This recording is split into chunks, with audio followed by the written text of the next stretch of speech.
नमस्कार, मी संकेत Deshpande. Top news मराठीमध्ये आपलं स्वागत. राज्यात सध्या विधान परिषद निवडणुकांची धामधूम सुरू असून या निवडणुकांच्या दरम्यान आमदार हेमंत पाटील यांनी मोठं वक्तव्य केलं आहे.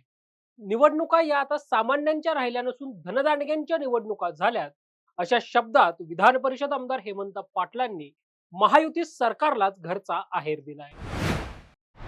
भाऊ, विधान परिषदेची निवडणूक लागलेली आहे. महायुतीतले दोन पक्ष, त्यांचे नेते एकत्र दिसत आहेत, मात्र तुमची दांडी होती.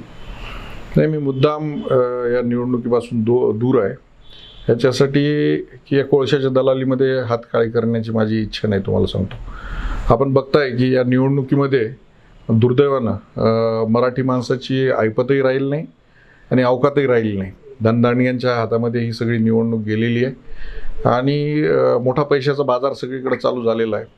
तेव्हा आपण कोणाला सांगितले नाही याच्यामध्ये फरक पडणार नाही. सर्वत्र पैसे घेतल्याशिवाय कोणी मतदान करणार नाही आणि कोणाबरोबर बसावं हा सुद्धा प्रश्नचिन्ह आहे. त्यांच्याबरोबर आज बसलो ते उद्या दुसऱ्या दिवशी विरोधी तंबूमध्ये दिसायला लागलेत. कोण कधी कोणाबरोबर युती होईल, कधी आघाड्या होतील, काही सांगता येत नाही. महाराष्ट्रातल्या एकंदरीत राजकारणाचा चुथडा जो शब्द आहे ना, तो चुथडा झालेला आहे. महानगरपालिकेची निवडणूक होती भाऊ. तुम्ही आणि आमदार चिखलीकरांनी थेट अशोक चव्हाणांच्या विरोधात भूमिका घेतली होती. मात्र आता चिखलीकर अशोक चव्हाणांसोबत आहेत, चव्हाण त्यांच्या घरी जात आहेत, पत्रकार परिषद घेत आहेत. मी तेच सांगितलं ना की कोणावर विश्वास ठेवावा आणि कोणाबरोबर बसावं हे प्रश्नचिन्ह निर्माण झालेलं. आज आमच्याबरोबर बसलेली माणसं उद्या कुठं असतील हे सांगू शकत नाही. म्हणून या सगळ्या निवडणूक प्रक्रियेपासून मी दूर आहे.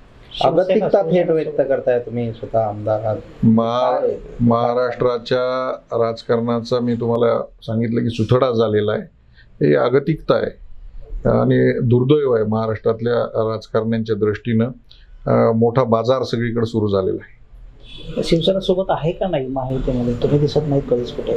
नाही, याच्या संदर्भामध्ये शिवसेनेचे जिल्हा प्रमुख आणि शिवसेनेचे त्या मतदारसंघातील विधानसभेचे आमदार आहेत, ते भूमिका घेत आहेत. त्यांनाच आपण हा प्रश्न विचार. अशोक चव्हाण आणि राजूरकर जे उमेदवार आहेत त्यांनी थेट एकनाथ शिंदे साहेबांची भेट घेतली. एकनाथ शिंदे साहेब आमचे नेते आहेत, युतीचे नेते आहेत. त्यांनी जी काही युती संदर्भात जी भूमिका घेतलेली आहे त्यांची भूमिका रास्त अशी आहे आणि त्यांच्याबरोबर आम्ही सगळेजण शिवसैनिक आहोत. शिवसेनेच्या खासदाराच्या मुलाला तिकीट मिळाले अमर राजूरकरांच्या विरोधामध्ये कृष्णा पाटलांना. काय वाटते, कशी लढत होईल? काय तिकीट? मला वाटतं की पक्षाचं ते तिकीट नाहीये. त्यांनी अपक्ष उमेदवारी जाहीर केलेली आहे आणि अजूनपर्यंत तर कुठला अप्रोच त्यांचा मला कुठं दिसत नाही. लढत होईल का मग एकतर्फी? मला वाटत नाही नांदेड जिल्ह्यामध्ये काही लढत होतात. केवळ बार्गेनिंग पॉवर वाढवण्यासाठी इथं उमेदवारी अर्ज दाखल केल्या जातात, उमेदवारी अर्ज विड्रॉल केल्या जातात. मोठा याच्यामध्ये सगळा व्यवहार होतो. हे सगळं नांदेड जिल्ह्याला माहिती आहे.